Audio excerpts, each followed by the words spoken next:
the city. Mayor Myers. All right, is there any questions or motion on the floor? Councilman Combs? Thank you.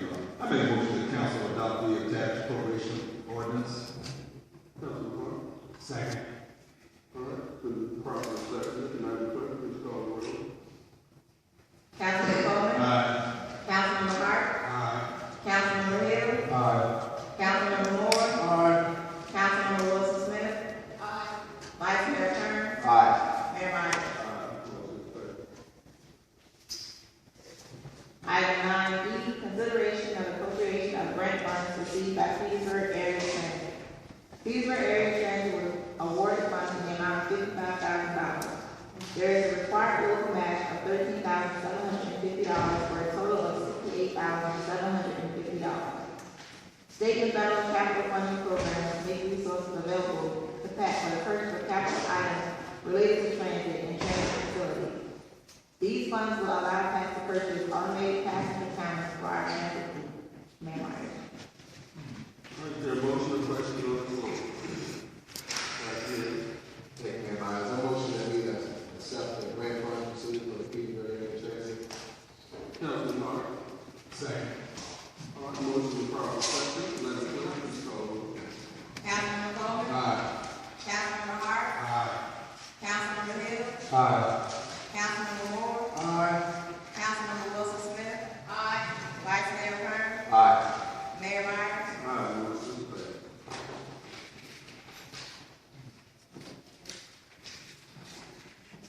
Are there any actions from council?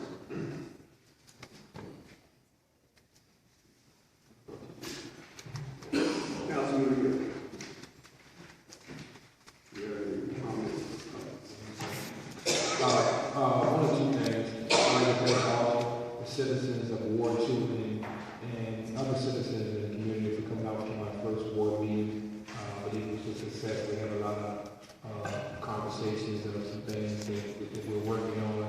And I also like to thank all the city officials and state and local officials that came out. And in the near future, myself and Vice Mayor we will be having a joint business ward meeting.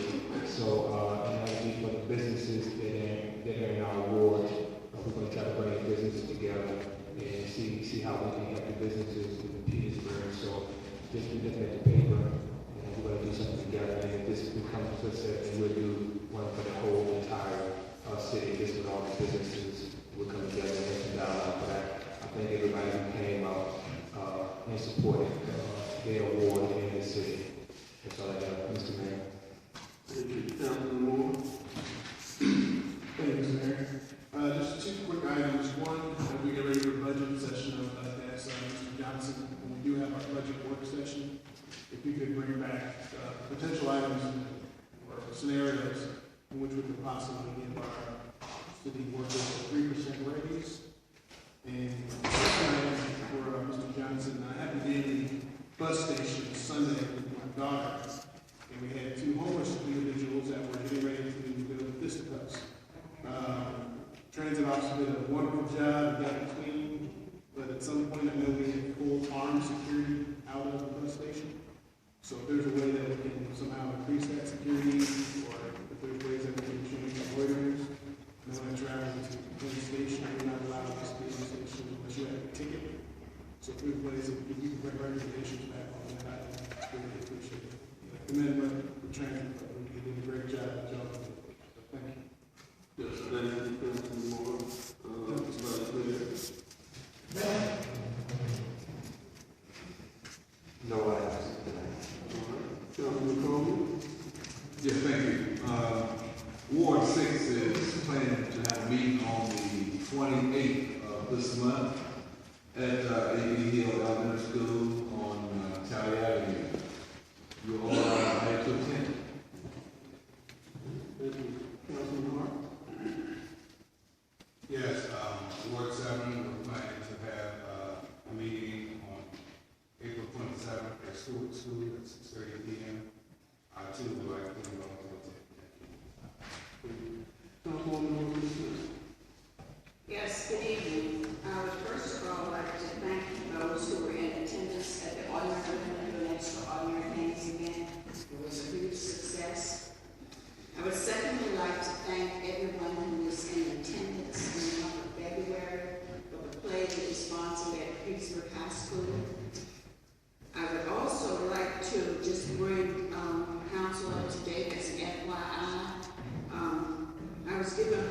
to work with the city manager last year to meet with people, form a symposium, health and wellness safety symposium.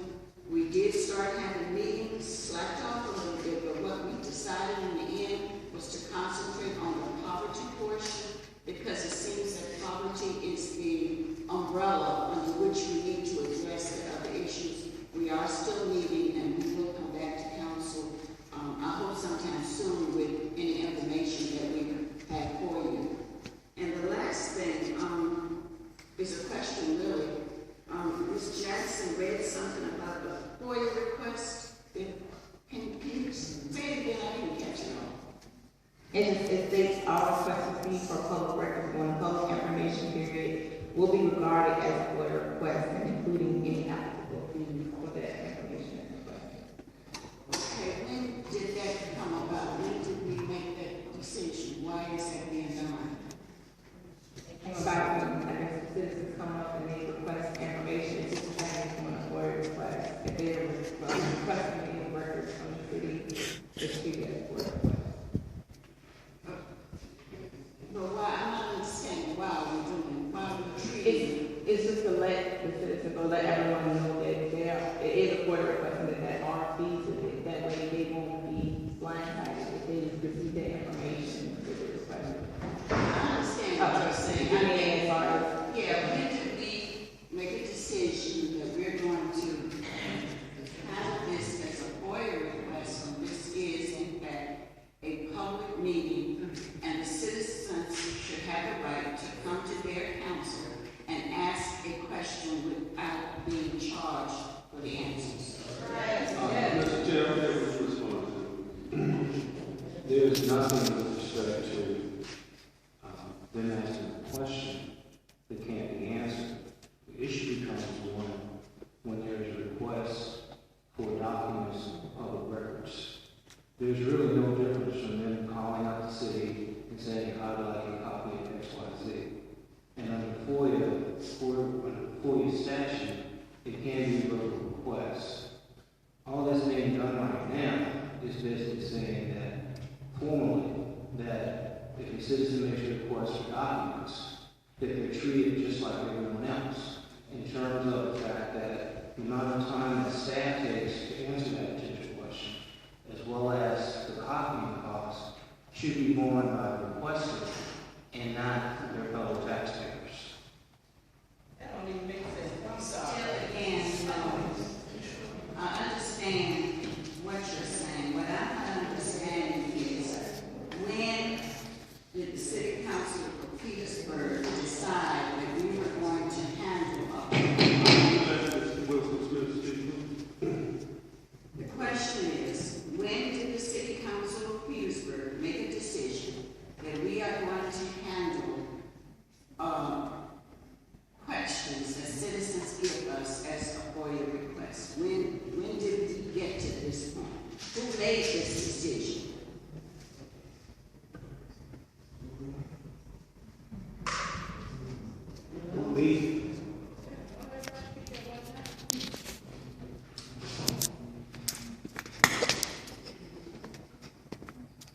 When any individual requests any agency, municipality, department for a copy of public records, that is a FOIA request. That particular request can be in writing, it can be verbal, it could be someone walking up to me and saying that I would like a copy of XYZ. Now the question becomes, who bears the cost of that? Under Virginia Freedom of Information Act. Excuse me, could the audience please be respectful to the speaker? The cost should be borne by the requester because that requires staff to research a particular issue. That's their time. And then they can or cannot produce either a public or an electronic record. If they produce a paper record, there are copying costs involved with respect to that. So it goes back to what I said previously in terms of who's best able to bear the cost. Should it be an individual or should it be the city? Now, for, let's say, a small records request, 2 or 3 pages, that may not seem like a lot, but let's say it's a huge request. Request, say, for example, that is 1,000 pages. So then the question becomes, who should bear the cost? Should it be on the city? And when I say the city, I'm talking about fellow taxpayers. Or should it be the individual who wants the documents? Because whether or not you say it at that podium, whether or not you say it to one of us, whether or not you pick up the telephone and ask, whether or not you ask for it in the email, whether or not you send a letter, it all still requests documents. So when you make a request, say for example, to Ms. Peters in the planning department, I want all the documents related to item 60 on the agenda. That means that somebody in Ms. Peters' department has to pull those records. And that means that when they pull those records, that they're not doing something else for the betterment of the city. They're answering your request. Not answering the city's request, they're answering your request. Then it becomes an issue of who should pay for that. Because Ms. Peters and her staff have a salary. And under FOIA, the cost of their time is something that can be charged. As well as, again, going back to where I started originally, a 2-page response or a 1,000-page response. So what does their salary entail? Answer her question. That the city attorney has said to me. But I don't think what I have asked has been answered or is being answered. Now, the citizens have a right to come to this podium and ask us any question they so choose or talk to us. That's their right. If we make a decision based upon the question that it is a costly thing, then it is all right to say to them, we can do this for you, but it will cost X amount of dollars. But to say that any question or any comment is handled as a FOIA request is unfair to the citizens. No, I don't believe that's what this is. But my original question is, this is it. Who made the decision that we are going to handle all comments or requests as a FOIA request? Who made that decision? That decision is contained within the state law of Virginia, ma'am. On the Petersburg City Council, who made the decision that we are going to do this from up here? Where did we get this from one meeting to the next? We didn't do this at the last meeting. We didn't do it at the other meetings. So which one of us made a decision that now it's going to be handled as a FOIA request?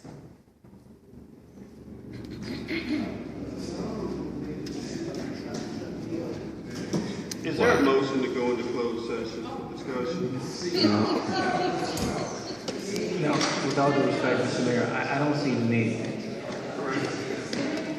Excuse me, not public comment period. And please allow the council persons to conduct their business.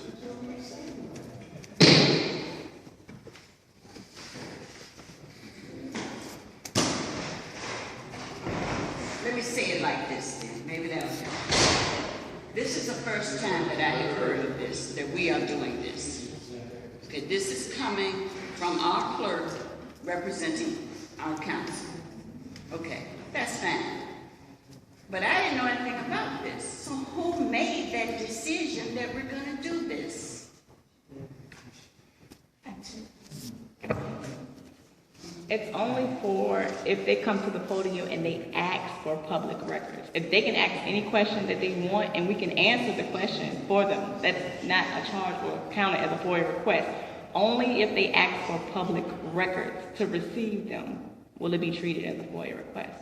So anything they say during the public information period will be answered, not at that meeting, but it won't be treated as a FOIA request. Only if they ask for public records, if they ask to receive them when they come up here and speak on public information period, will it be treated as a FOIA request. That's not all the comments that they make. So if they ask a question and the answer is 1 page, we're going to charge them? No, it doesn't technically have to be them receiving a 1-page document. It can be something that's answered in Mr. Johnson's report. But if they come up and say, I want copies of such and such, that is treated as a FOIA request, and that's the only thing we would treat it as a FOIA request. But if they come and ask a question, it will be answered under Mr. Johnson's portion of the meeting, which is under his reports, if they're asking a question. But if they state they would like copies of such and such public records, then we're treating it as a FOIA request. That's all. And it's just letting them know that there is a fee if they request for documents. That's all it's stating. Okay, when we made this decision, when we decided we're going to do this, who among us made the decision?